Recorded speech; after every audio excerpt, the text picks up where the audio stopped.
भारत माता की, भारत माता की, वंदे वंदे।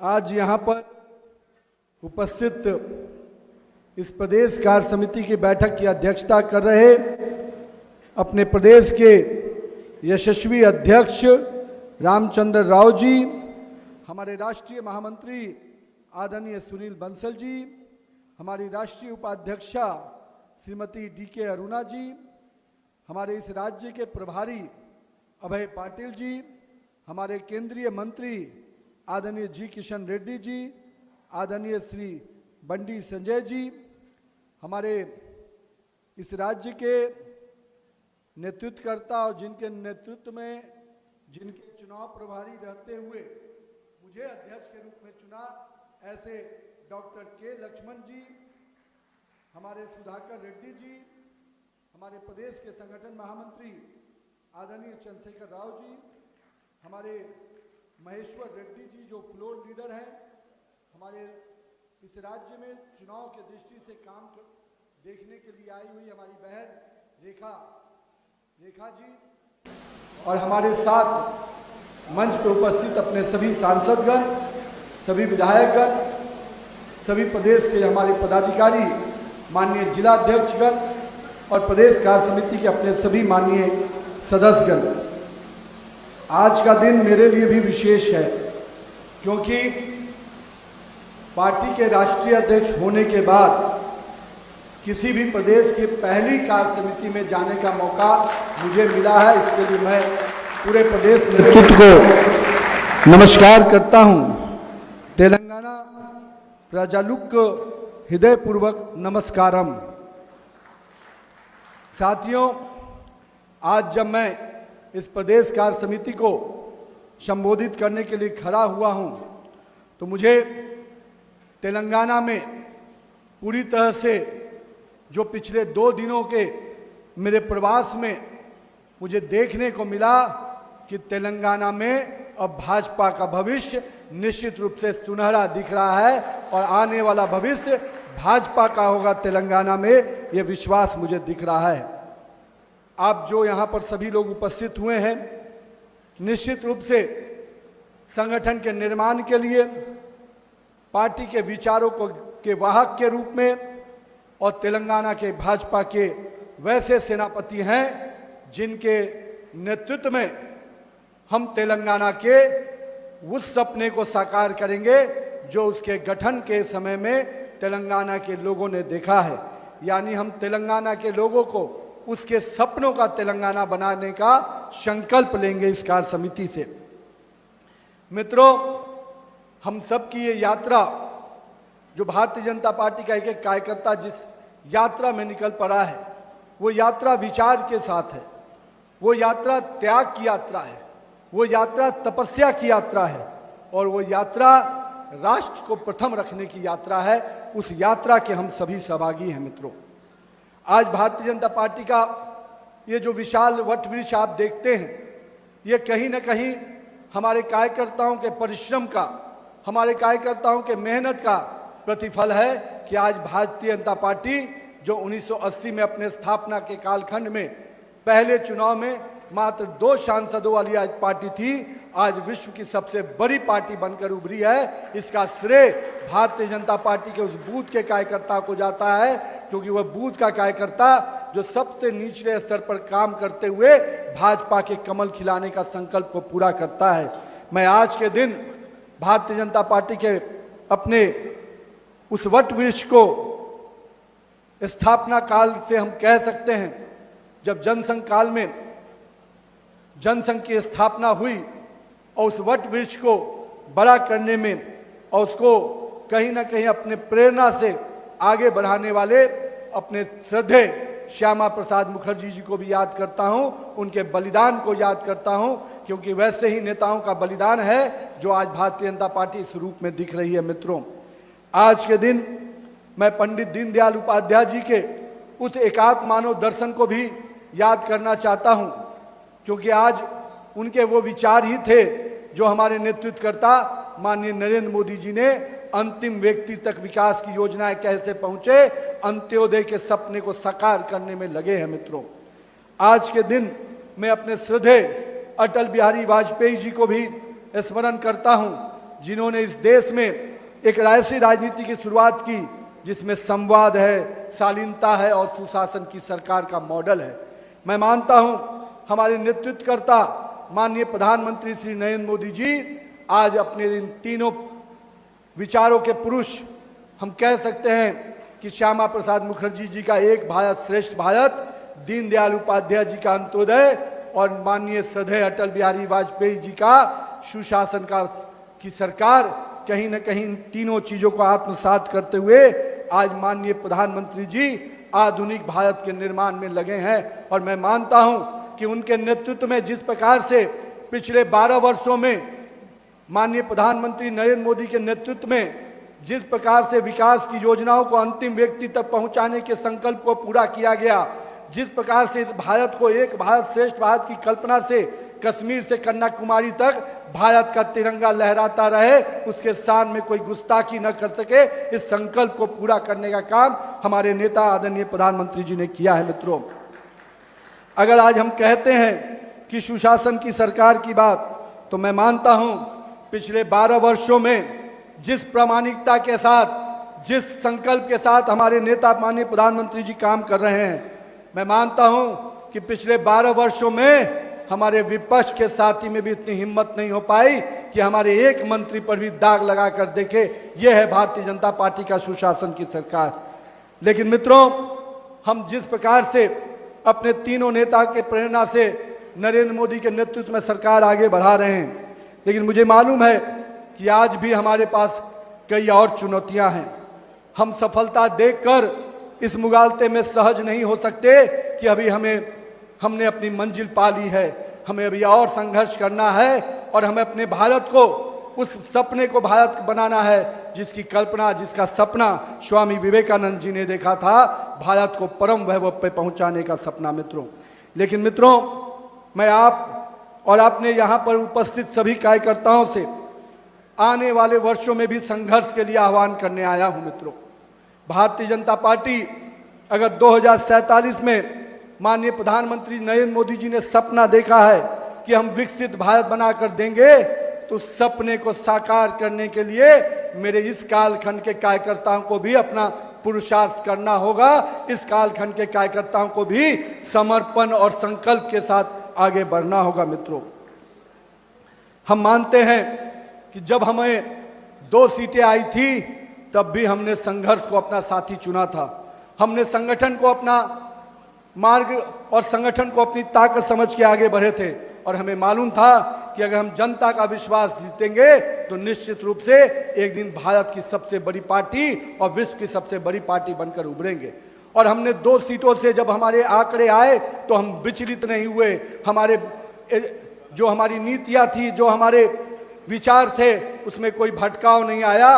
हमने उस दिन भी वही संकल्प किया था, जहां हुए बलिदान मुखर्जी वो कश्मीर हमारा है। उस सपने को साकार किया तो हमारे नेता माननीय प्रधानमंत्री नरेंद्र मोदी जी ने साकार किया। मित्रों, यानी हम वैसे संगठन के लोग हैं जो कहीं ना कहीं तप, त्याग, परिश्रम से परिणाम को लाने का संकल्प लेके आगे बढ़ते हैं। मित्रों, आज जब पूरे देश में एक वातावरण बना है, लोग पूछते हैं क्या बदला, तो मैं उनको बताना चाहता हूं कि 2014 के पहले का भारत एक निराशा में, एक करप्शन में, और कहीं ना कहीं कह सकते हैं कि एक युवा पीढ़ी को यह लगता था कि मेरा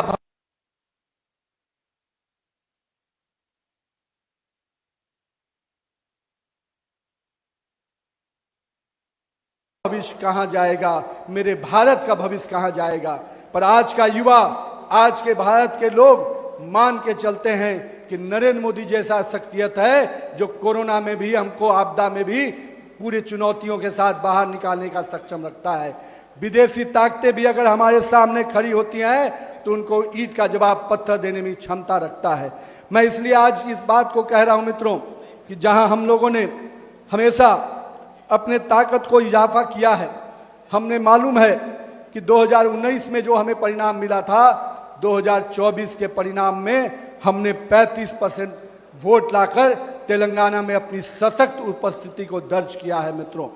लेकिन मित्रों, ये सफर अभी और संघर्ष का है और हमें मालूम है कि जिस प्रकार से लोग पूछते हैं मुझसे कि पश्चिम बंगाल में किस प्रकार से जीत मिली, मैं बताता हूं उनको कि पश्चिम बंगाल की जीत के पीछे हमारा विचार है, हमारा नेतृत्व है और हमारे कार्यकर्ताओं का परिश्रम है। और कहीं ना कहीं हमने पश्चिम बंगाल की जीत को, उस श्यामा प्रसाद मुखर्जी जी के जन्म स्थान को कहीं ना कहीं उस विध्वंसकारी शासन से मुक्ति दिलाने का काम किया है। जो सपना श्यामा प्रसाद मुखर्जी जी ने पश्चिम बंगाल के लिए देखा होगा, उसको आने वाले समय में जो भाजपा की सरकार बनी है उसको पूरा करके देगी मित्रों। लेकिन 2016 में हमारे पास मात्र 3 विधायक हुआ करते थे। हमारे कार्यकर्ताओं ने संघर्ष नहीं छोड़ा। हम 2021 में भी तनावपूर्ण स्थिति में चुनाव जीते, जितने आंकड़े पे हम आए थे उसके बावजूद भी हमारे कार्यकर्ताओं पर यातनाएं हुई। हमारे कार्यकर्ताओं ने कई प्रकार के पीड़ित हुए, लेकिन हमारे कार्यकर्ताओं ने संघर्ष नहीं छोड़ा मित्रों। इसलिए मैं पश्चिम बंगाल के जीत के संदेश के साथ आज अपने कार्यकर्ताओं के बीच में आया हूं कि मित्रों, पश्चिम बंगाल में जितनी भी यातनाएं हुई, हमारा कार्यकर्ता डिगा नहीं, उसने संकल्प के रास्ते को ही चुना, संघर्ष के ही रास्ते को चुना। और यही कारण है कि आज पश्चिम बंगाल में कमल का फूल खिला है मित्रों। और इसका श्रेय हमारे कार्यकर्ताओं को जाता है। हमारे कार्यकर्ता सड़क पर उतरे, लाठियां खाई, हमारे जेल गए, कईयों ने खून बहाए और कईयों ने मानसिक उत्पीड़ना से भी हमारी मां बहनों को भी प्रताड़ित करने का काम वहां पर बैठी हुई सरकार कर रही थी और कांग्रेस और उसके शागिर्दों की बोली नहीं निकल रही। आज वो कहते हैं कि ऐसी सरकार बनी है। अरे जिस दिन हमारे कार्यकर्ताओं पर, जिस दिन बंगाल के लोगों पर पीड़ा हो रही थी, जिस दिन मां बहनों का अपमानित किया जा रहा था, उस दिन एक भी कांग्रेस का नेता बोलने के लिए बाहर नहीं आया था और जितने ये अपोजिशन के लोग हैं उनकी बोलती नहीं निकलती थी। अरे ये लोग कहीं ना कहीं इस देश के महिलाओं का, इस देश के नागरिकों का सम्मान कभी कर ही नहीं सकते, क्योंकि इनके मन में केवल सत्ता है और सत्ता इनसे और दूर जा रही है इनके इसी व्यवहार और आचरण के कारण। मित्रों, हम आज यहां पर आप सबके बीच में उपस्थित हुए हैं मित्रों, लेकिन मैं आपको आज एक चीज कहने आया हूं मित्र, आइए हम लोग सड़क पर संघर्ष करने के लिए तैयार हो जाए। तेलंगाना में अगर परिवर्तन लाना है मित्रों, तेलंगाना के लोगों की आवाज बनना है, तो हमको जनता के साथ उनकी समस्याओं से जुड़ना होगा और जनता की आवाज पूरी तरह से सड़कों पे खड़ा होकर उतारना होगा। और मुझे पूरा भरोसा है कि मेरे भाजपा के कार्यकर्ता, मेरे पार्टी के कार्यकर्ता पूरी ताकत से जनता के विषयों को अगर सड़क पर लेके उतर गए तो 2028 आपका होगा, भाजपा का होगा। मित्रों, मैं जब छत्तीसगढ़ में पार्टी का प्रभारी था तो वहां पर भी कांग्रेस की एनआरकी वाली सरकार थी और लोग कहते थे कि वहां का मुख्यमंत्री बहुत मजबूत है, बहुत ही ताकतवर है। लेकिन मैं आज आपको बताने आया हूं, उस भ्रष्ट अराजकतावादी कांग्रेस की सरकार को भी किसी ने उखाड़ फेंका तो वो भाजपा का कार्यकर्ता ही था मित्रों, और उन्होंने अपने परिश्रम से फिर से वहां पर भाजपा की सरकार बनाई है मित्रों। और तेलंगाना तो वो प्रदेश है जहां पर हमने सबसे शुरुआती दिनों में अपने कमल के फूल को खिलाया है मित्रों। और मैं मानता हूं कि अगर देश में आज पूरे 22 राज्यों में हमारी सरकारें अगर काम कर रही हैं तो कहीं ना कहीं हमारे पास अपना नेतृत्व जो नरेंद्र मोदी के नेतृत्व में है, उसके साथ आज देश की जनता चलने को तैयार है मित्रों।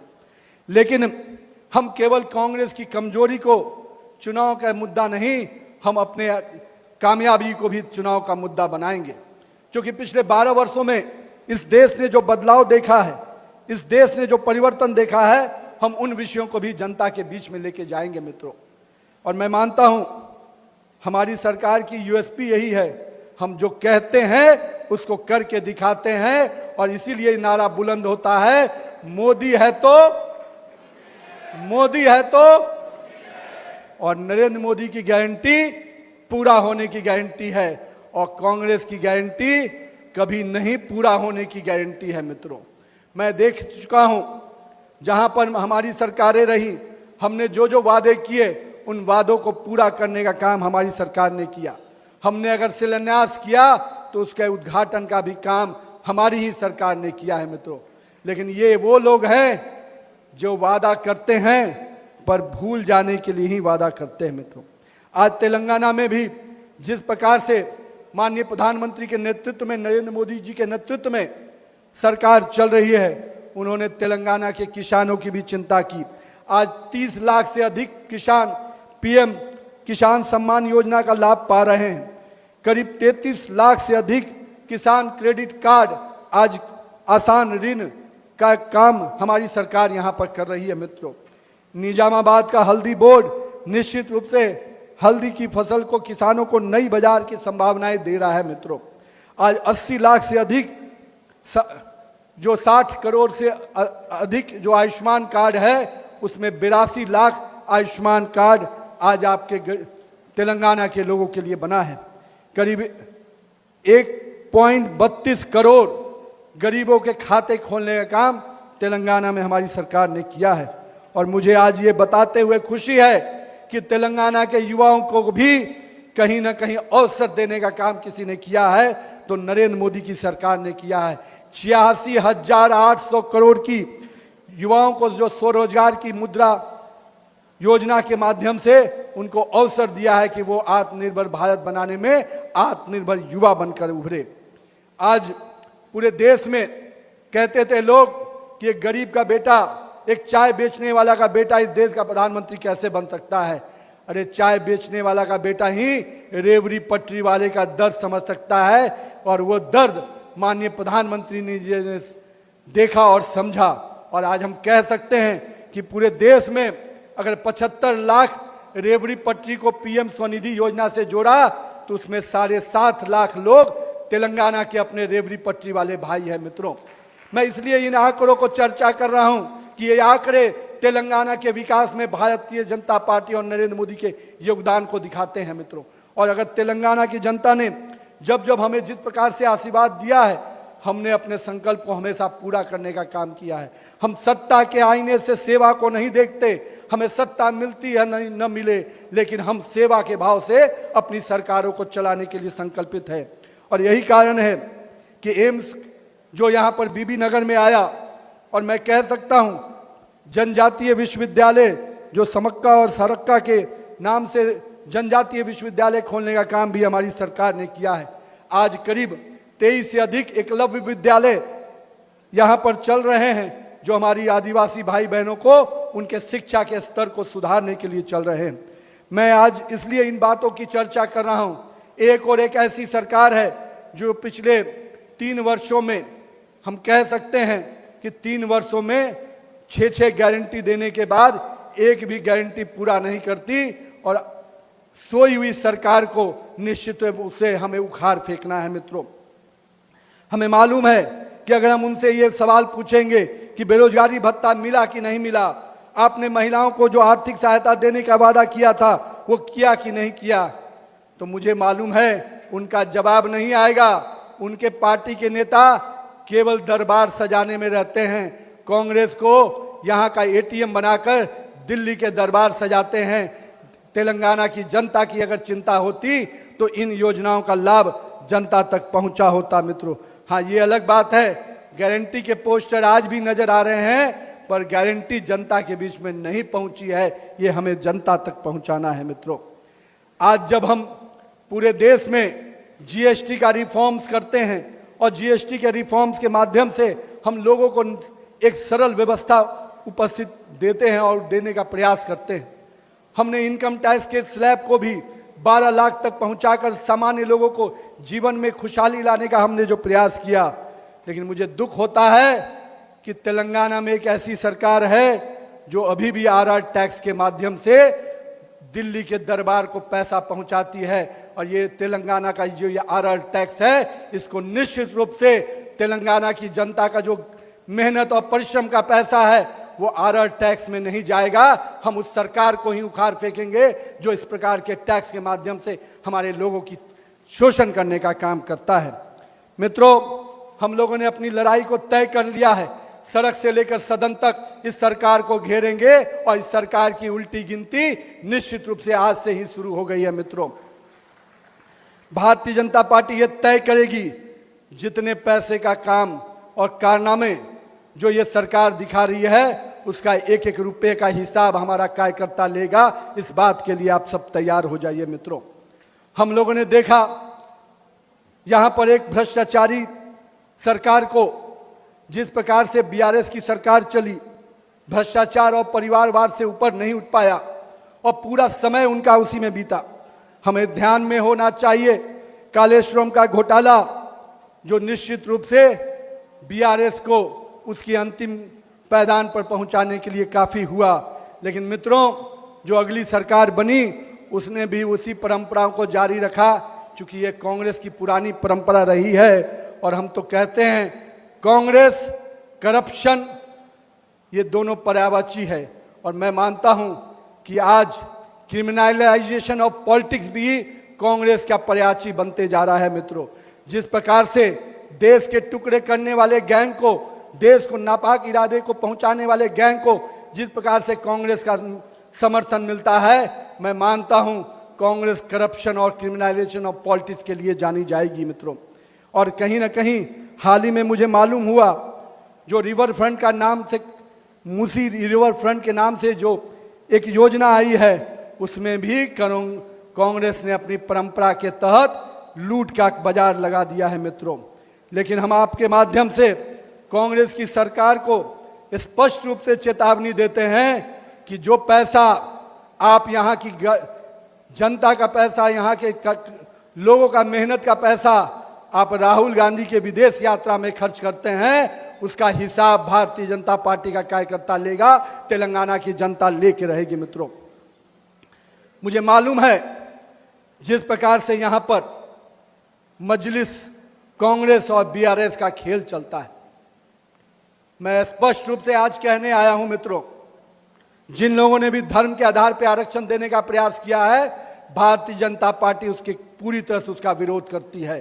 और हम इसको सुनिश्चित करेंगे कि जब हमारी सरकार यहां बनेगी हम इस धर्म के आधार पर आरक्षण को खत्म करेंगे और उसका लाभ हमारे एससी, बीसी और हमारे एसटी समाज के लोगों को मिलेगा, क्योंकि हम उन लोगों को आगे लाना चाहते हैं जो समाज के उस वर्ग में बैठा है जिनको आज भी विकास के मुख्य धारा में लाने का काम हमारे ऊपर है। आज अगर हम कहते हैं देश के 25 करोड़ आबादी को हमने गरीबी रेखा से बाहर लाया, तो हमने उस संकल्प को पूरा किया जो हमारे प्रेरणा पुरुष दीनदयाल उपाध्याय जी ने कहा था। अगर आज हम कहते हैं कि हमने अपनी सांस्कृतिक विरासत को मजबूत किया है, आज हम कह सकते हैं कि जिस प्रकार से अपने इतिहास के धरोहर को, सांस्कृतिक विरासतों को हमने मजबूत कर निश्चित रूप से सनातन परंपराओं को एक जीवंत करने का प्रयास हमारी सरकार ने किया है। और मैं मानता हूं कि जिस प्रकार से यहाँ की सरकार ने लगातार हमारे देवी देवताओं का अपमान करने का काम किया, अयप्पा का स्वामी मंदिर पर जो हमला हुआ उसका अपमान का बदला हम आने वाले समय में जरूर इस सरकार से लेंगे। मित्रों, और केसीआर ने भी जिस प्रकार से जनता ने उनको सबक सिखाया है, लेकिन आने वाले समय में हम उनको और भी जनता की इस आवाज को और बुलंद करेंगे। मित्रों, लेकिन मित्रों, इस परिवारवादी, भ्रष्टाचारी और वादा खिलाफी की राजनीति करने वाले लोगों को निश्चित रूप से हमें अगर बाहर का रास्ता दिखाना है तो हमें भी पूरे तरह से संघर्ष के लिए तैयार होना होगा। और मैं मानता हूं इन दोनों दलों का और तीनों दलों का अगर एक विषय पर समानता है तो वो निश्चित रूप से भ्रष्टाचार, परिवारवाद और वादा खिलाफी का। और हम मानते हैं जहां उनकी राजनीति तुष्टीकरण की है, हमारी राजनीति संतुष्टिकरण की है। हम जनता के विश्वास को जीतकर जनता के साथ सेवा भाव से काम करते हैं और इसीलिए हमारे नेता उस सिद्धांत पर विश्वास करते हैं। और हमारे नेता माननीय प्रधानमंत्री जी ने वो नारा दिया, सबका साथ, सबका विकास, सबका विश्वास और सबका प्रयास। और निश्चित रूप से हम इस विषय को लेकर जनता के बीच में जाएंगे। हमें मालूम है तेलंगाना को जिस प्रकार से, जिस सपने के साथ तेलंगाना बना, हमारी श्रद्धेय सुषमा स्वराज जी ने जो संसद के पटल पर जो आवाज बुलंद की, हमारे कार्यकर्ताओं ने और यहाँ के लोगों ने जो कुर्बानी दी, उस सपनों का तेलंगाना निश्चित रूप से अभी अधूरा है और उस सपने को पूरा करने का काम हमारी सरकार करेगी मित्रों। और हम उस सरकार को लाने के लिए अपने कार्यकर्ताओं के संघर्ष के लिए आह्वान करते हैं। मित्रों, आज जिस प्रकार से यहाँ की सरकार केवल झूठ का बाजार खोली हुई है, हर पंचायत हर बूथ तक हमें उस झूठ के बाजार को उजागर करना है। और जिस प्रकार से शहरी और ग्रामीण क्षेत्रों को एक विकास के लिए अलग अलग नीतियों बनाकर काम करने की आवश्यकता है, पर यहाँ की सरकार बड़े इंफ्रास्ट्रक्चर पर ही ध्यान देती है, क्योंकि उसमें उनको गाढ़ी कमाई दिखती है। उन्हें गरीब का आवास बनाने की चिंता नहीं होती है, क्योंकि उसकी चिंता कोई कर सकता है तो देश के नेता माननीय प्रधानमंत्री नरेंद्र मोदी जी कर सकते हैं। आज देश भर में 4 करोड़ गरीबों के अगर आवास बने तो उसको छत देने का काम कहीं ना कहीं हमारे नेता नरेंद्र मोदी जी ने किया। आज महिलाओं की सम्मान की बात करते हैं तो हमने 12 करोड़ शौचालय अगर बनाए तो महिलाओं का सम्मान, स्वाभिमान और अब उनके अधिकार की भी चिंता नरेंद्र मोदी की सरकार करेगी मित्रों। आज हम कहते हैं कि हमारी माता बहनें आत्मनिर्भर बनेंगी, तो मुझे मालूम हुआ कि पहली महिला पायलट आज भारतीय जनता पार्टी के सदस्य बनकर आ रही है। ये भाजपा का जुड़ाव महिलाओं के साथ दिखता है मित्रों। लेकिन हम देखते हैं कि हमें अब ये और भी महिलाओं को सुदृढ़ करने के लिए, मजबूत करने के लिए काम करना है। और माननीय प्रधानमंत्री जी ने अगर 3 करोड़ लखपति दीदी बनाने का संकल्प को पूरा किया है, तो हम मानते हैं कि आज महिलाएं, आधी आबादी को हम आत्मनिर्भर बनाने में, और इस भारत को आत्मनिर्भर अगर बनाना है तो आधी आबादी को भी हमको उसी ताकत के साथ खड़ा करना होगा मित्रों। हमें मालूम है कि कांग्रेस के विधायक हों, कांग्रेस के यहाँ के जो भी तथाकथित सांसद हों, उनके लिए केवल और केवल सत्ता में मेवा ही माध्यम है। लेकिन हम उनको खिलाफ भी, उनके कमियों को, उनके विषयों को लेकर भी जनता के बीच में जाएंगे और जनता को इस आह्वान के साथ जोड़ेंगे कि आने वाले समय में कांग्रेस मुक्त तेलंगाना बनाने का सपना हम सभी लोगों को पूरा करना है मित्रों। भारतीय जनता पार्टी का एक ही पक्ष है, राष्ट्र पक्ष। हम उस बात को इसलिए कहते हैं, हमारी पार्टी में बहुत स्पष्टता है, nation first, party next, self last. और इसी विषय को लेकर हम भारतीय जनता पार्टी के कार्यकर्ता काम करते हैं मित्रों। लेकिन आज भारत को जो एक स्वप्न माननीय प्रधानमंत्री नरेंद्र मोदी जी ने दिया है, कोई भी विश्व में देश, वही देश आगे बढ़ता है जो एक साथ मिलकर एक स्वप्न के साथ आगे बढ़ता है। अमेरिका भी अगर आगे बढ़ा तो उसने ग्रेट अमेरिकन ड्रीम्स को देखा, चाइना ने भी अगर आगे बढ़ा तो उसने चाइना को ग्रेट बनाने की बात सोची।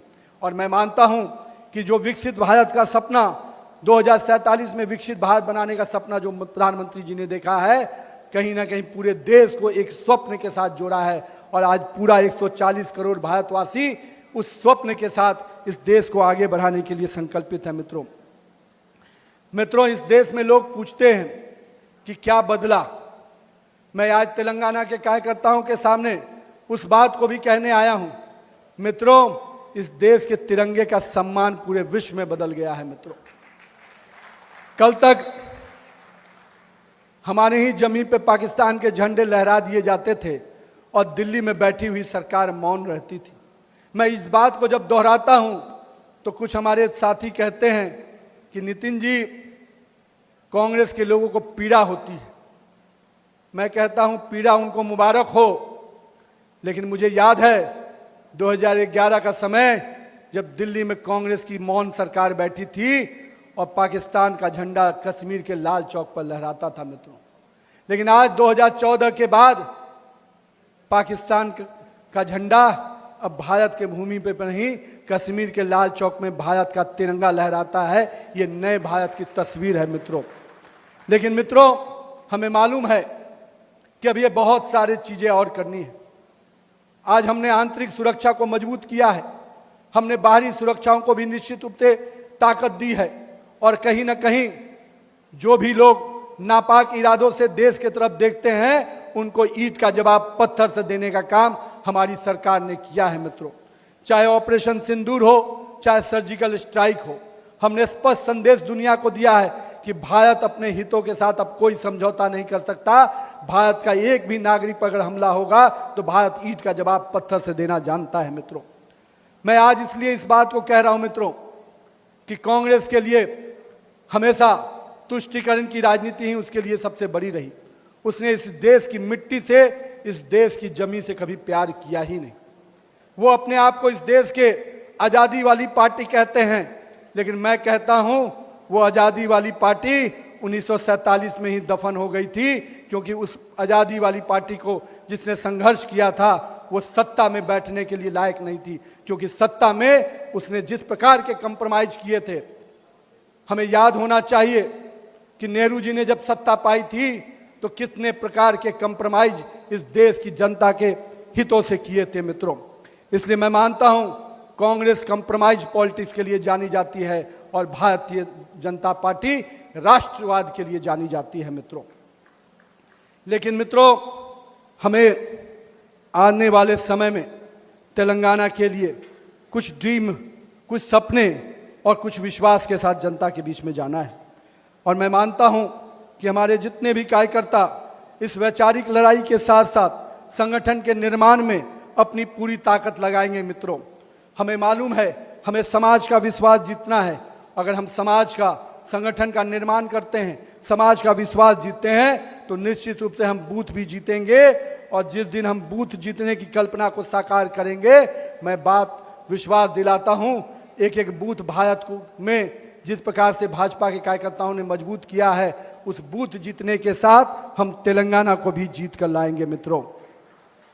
आज मुझे पूरा विश्वास है जिस प्रकार से अंग से, बंग से, कलिंग से कमल आगे बढ़ा है, उसी प्रकार से अब त्रिलिंग की धरती पर भी कमल का पूर्ण वैभव देखने को मिलेगा मित्रों। तो आइए भाजपा के इस सफर को, जो स्वाभाविक रूप से अब कमल का फूल तेलंगाना में खिलाना है, इस संकल्प के साथ हम सभी आगे बढ़े। और परिवर्तन दिल्ली से नहीं आएगी मित्रों, परिवर्तन तेलंगाना की जनता के साथ संघर्ष करके मिलेगा मित्रों। मैं मानता हूं कि दिल्ली की ताकत देनी है तो प्रदेश के नेतृत्व को मिलती है, प्रदेश के नेतृत्व को ताकत जिला के नेतृत्व को मिलती है, और जिला के नेतृत्व को ताकत मंडल के नेतृत्व को मिलती है, और मंडल का नेतृत्व का ताकत बूथ के नेतृत्व को ताकत देता है मित्रों। तो आइए पूरी दिल्ली, पूरी राष्ट्रीय स्तर पर भारतीय जनता पार्टी तेलंगाना को अपना मिशन मान ली है, और इस मिशन को पूरा करने का काम हमारे यहाँ पर बैठे हुए कार्यकर्ता करेंगे मित्रों। और हम जानते हैं कि तेलंगाना का जीत का अध्याय आप ही के पुरुषार्थ से होने वाला है मित्रों। तेलंगाना में भाजपा का अपनी सरकार बनाना हमारे लिए केवल राजनीतिक महत्वाकांक्षा नहीं, वर्षों तक जो निस्वार्थ भाव से हमारे कार्यकर्ताओं ने समर्पण भाव से जो संघर्ष और बलिदान किया है, उनके बलिदान और संघर्ष को निश्चित रूप से एक मंजिल तक पहुंचाना है। और हमें उसके लिए इस तेलंगाना के सपनों का, जो यहाँ के लोगों का सपनों का तेलंगाना है, उसे बनाना है मित्रों। आज मैं आपके सामने ये आह्वान करने आया हूँ कि आइए हम हर घर घर जाएंगे, उस योजना को जो नरेंद्र मोदी जी ने इस देश के, इस राज्य की जनता के लिए किया है, उन योजनाओं को बताएंगे, और तेलंगाना की वर्तमान सरकार की नाकामी को भी हम बताएंगे। तो मित्रों आइए, हमारा एक लक्ष्य है विकसित भारत, हमारा एक संकल्प है विकसित तेलंगाना, और हमारा एक विश्वास है भाजपा का विजय। इस आह्वान के साथ, इस विश्वास के साथ कि तेलंगाना में हम भारतीय जनता पार्टी की सरकार बनाने को तैयार हैं। क्या मेरे सभी मित्र तैयार हैं? तैयार हैं? भाजपा में अब तेलंगाना में भाजपा की अपनी सरकार बनाएंगे? पूरी तरह से तैयार हैं? तो एक बार जोरदार ना लगे, भारत माता की, भारत माता की, वंदे वंदे, जय श्री राम, जय श्री राम, जय तेलंगाना।